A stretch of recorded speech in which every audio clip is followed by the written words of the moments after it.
Another day, another Hifiman headphone review, and today we have the Sundara. Let's check it out.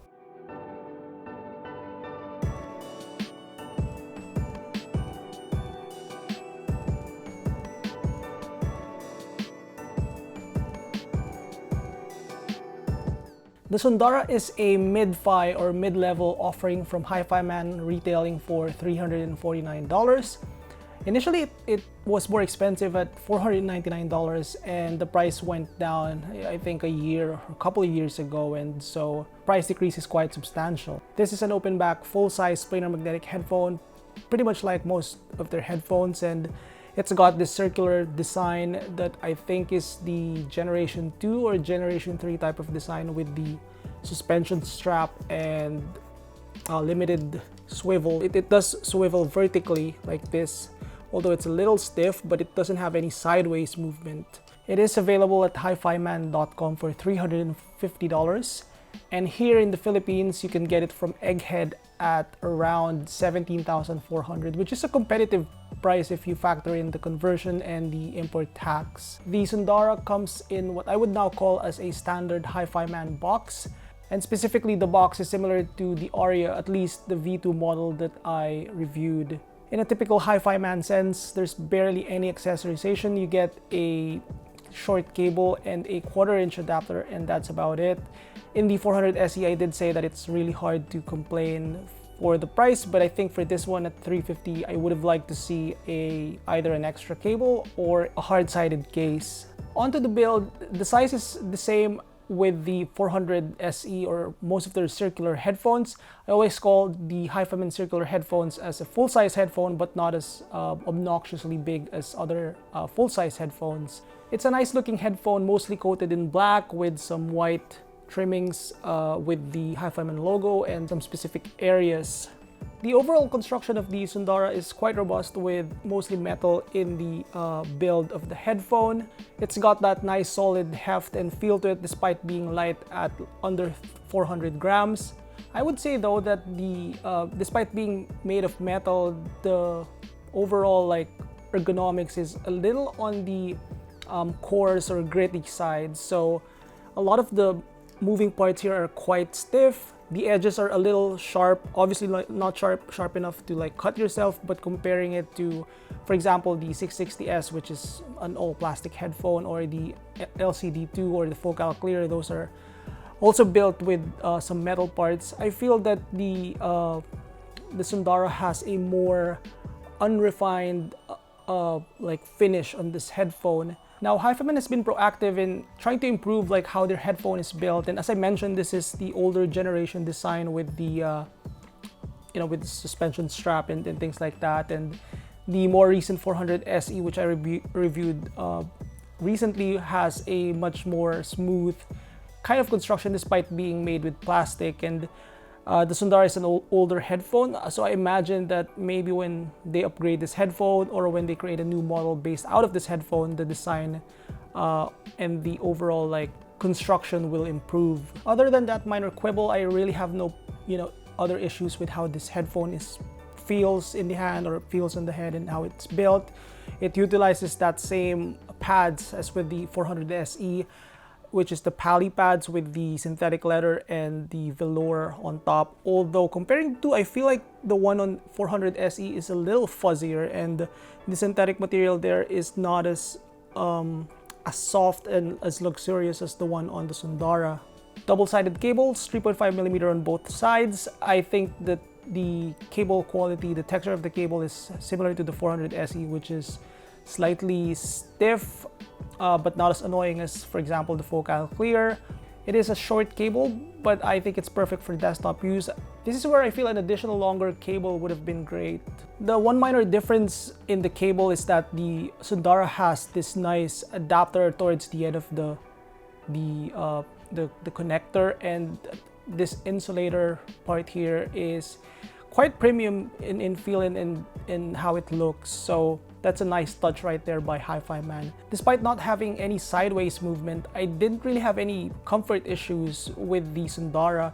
I would say that the clamp is a little on the tight side, not super tight, but it's tighter than what I would call average. But obviously that can loosen up over time, so I don't think that's going to be a problem. The cup shape is circular, so it's not as snug fitting as other headphones that have an egg-shaped kind of opening. But overall, it's quite comfortable and is secure enough for long listening sessions. I did not have any issues when using this headphone as my main work headphone, and I imagine that it's going to be the same case for you as well. As an open headphone, the Sundara doesn't have any passive noise isolation, and I think it even leaks more sound than the entire HE400 family because of the larger holes in the grills of the cups of the headphone. So definitely not an ideal office headphone, as you're going to be disturbing your coworkers with the sound leakage. Moving on to the sound, the Sundara has what I would call a perfectly neutral sound signature, at least based on the Harman target, where the frequency response of this one has good compliance to that one.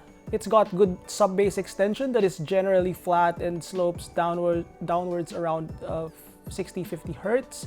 Some of the earlier reviews of the Sundara said that this headphone is a little bass light, and that was not my experience at all when I listened to this headphone. And so I was thinking maybe there's some revision that happened between the first batch and the current one. Although Hifiman did say that the only change they made to this headphone was the pads, where they put in something that is a little more comfortable. The bass is virtually flat, so there's no hump on the mid bass or on the upper bass, but despite that, it has a nice bass impact and punch. Punches harder than the HE400 SE, even the more expensive Aria, which is soft sounding. In a typical Hifiman fashion, the bass to mid-range transition is free of bloat and is virtually flat, and the linearity continues in the mid-range, where it follows the target curve closely. I find the middle and upper mid-range to be not as recessed as other Hifiman headphones that I've tried and reviewed. Although again, depending on your preference, if you're used to Sennheiser HD6XX line headphones or the Focal higher end headphones, you may still find the mid-range of the Sundara to be a tad recessed. Personally, I think there's a perfect balance in this area. The mid-range frequencies are quite articulate, and really the only time I'm able to spot the dry tone of the Sundara was when I started comparing it with significantly more expensive headphones such as the Odyssey LCD2 and the Focal Clear. For treble, you can take the same findings that I have with the 400 SE, but more refined. Now, I hate to use the word refine on reviews because it's so subjective, but with the Sundara, there's no over-sharpening and metallic zing, and there's actually less treble quantity, but more importantly, the treble presentation is smoother. I'd even say it's more agreeable than the Aria on the THX 887. It didn't exhibit that same treble coarseness or roughness that I was getting. Some of the measurements show some peaking in the low treble, but honestly, it was never bothersome to me. As a whole, I'd say the treble still stands a tiny bit more, but I bet most people are not even gonna call the Sundara a bright headphone. You know, if you want to balance it out, you can EQ the sub bass a little bit and add some oomph there, and that would balance the overall frequency response. The Hifiman Sundara has a good soundstage, definitely better than the 400 SE. I'd say better than the 660S as well that I've reviewed recently. Imaging is pretty good as well. It doesn't have any of the 3 blob effect. It layers instrument nicely, not as super separated as the Aria, but distinct enough that you're able to tell the instruments apart from each other. And I think it helps that there's no major frequency response flaw or deviation that throws the balance off. Detail retrieval capability is pretty good. It's a fast sounding headphone that benefits from its tonal balance contour.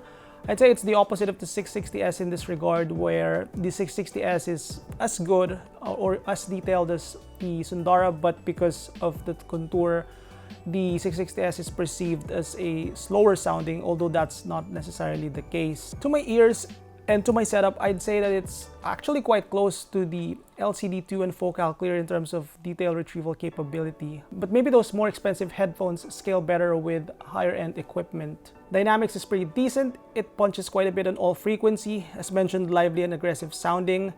I don't actually find it soft, like a lot of the earlier feedback says it's a little soft sounding, but I think it's, you know, quite punchy, maybe not as hard and fast, punchy as the Clear or the Utopia. The Clear punches hard and fast. I'd say the Sundara is almost as hard but not as fast, and that's not really an issue for me, especially for the price range. Efficiency on paper is pretty good at 37 ohms, but it's not really a sensitive headphone, so it's not gonna play loud enough from your smartphone or portable devices. Despite being more sensitive than the HE400 SE, I actually think the Sundara sounds more gimped when not amplified. In terms of being equalized, the Sundara responds well to equalization. I think because of its close compliance to the Harman target, the only area you need boosting really is the sub-bass area, or even the mid-bass if you want to add some more warmth. From the measurements I've seen online, the Sundara has low distortion, so EQing the bass or any other parts of the frequency shouldn't be a problem. As a whole, I thought I enjoyed my time with the Hifiman Sundara. It's a very lively sounding headphone with no major flaws. It's not dull sounding, but at the same time, it's not overly sharpened or force-feeding treble detail. I mean, this and the HD660S, I think we could stop at either of those headphones as endgame headphones and completely be happy with it. Now for some quick sound comparisons. Against the HE400 family, specifically the 400i and 400S, I find the 400S to be too warm and almost muffled sounding than the Sundara, while the 400i is more shrill and more recessed in the mid-range, making it not as pleasing as the Hifiman Sundara. Against the HD660S, the Sundara is the more lively sounding headphone with better extensions on the bass and the treble. It also has better compliance to the Harman target curve, but I'd say that the 660S's strengths include being a much smoother and pleasing headphone, especially in the upper mid-range and the treble frequencies.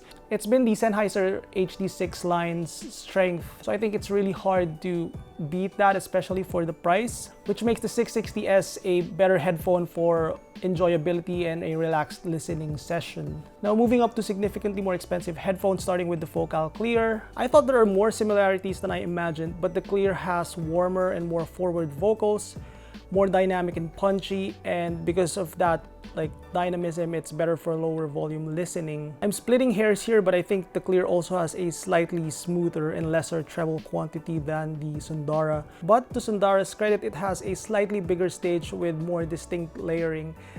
Switching back and forth, I always perceive the Sundara to be more open sounding because of the lesser emphasis in the middle mid-range. It also has a more energetic top end, probably more air as well. But in exchange, the Sundara is more tizzy and more artificial in the upper frequencies compared to the Clear. And finally, against the Aria, I actually prefer the Sundara over the Aria on my current setup with the THX887. The Aria probably scales better than the Sundara given the price difference. I was not able to try the Sundara with the same type of equipment that I had with the Aria, but the Aria was a much more enjoyable listen when I plugged it in with the Ragnarok 1 power amplifier. On the mono-priced THX887, the Aria is brighter. It has that coarse treble texture, which is kind of hard to explain. It also has a more recessed mid-range tone and a lesser punchy bass, even though it has better extension. The Aria still wins on sounding bigger and more open because of the cup size and cup length, and I think it layers exceptionally and much better than the already impressive Sundara. But the price-performance ratio easily goes to the Sundara, I would say. So all in all, I have no problems recommending the Hifiman Sundara. I'd say it's an already okay buy for its old MSRP of $449, but much more so at $349. I really think the Sundara and the HD660S, perhaps the entire HD6X line, are the best performing in terms of price-performance ratio. If you're looking to get a good entry or mid-fi level planar and the HE400 SE is too cheap for you, then go jump straight to the Sundara. I think you're gonna be happy with it. The one thing that I highly suggest you do as well if you're getting the Sundara is to invest in a good amp DAC combo. The Sundara doesn't sound as good when unamplified, not to mention the volume is just not gonna get loud enough. Alright, that's about it for this review. Let me know what you think of the Sundara, if you agree with my assessment or have disagreements or anything you'd like to ask. Sound off in the comment section below. Thumbs up the video if you like it. Subscribe for more Headphone.ph video reviews and visit Headphone.ph for the text version of this review. I'll see you guys next time.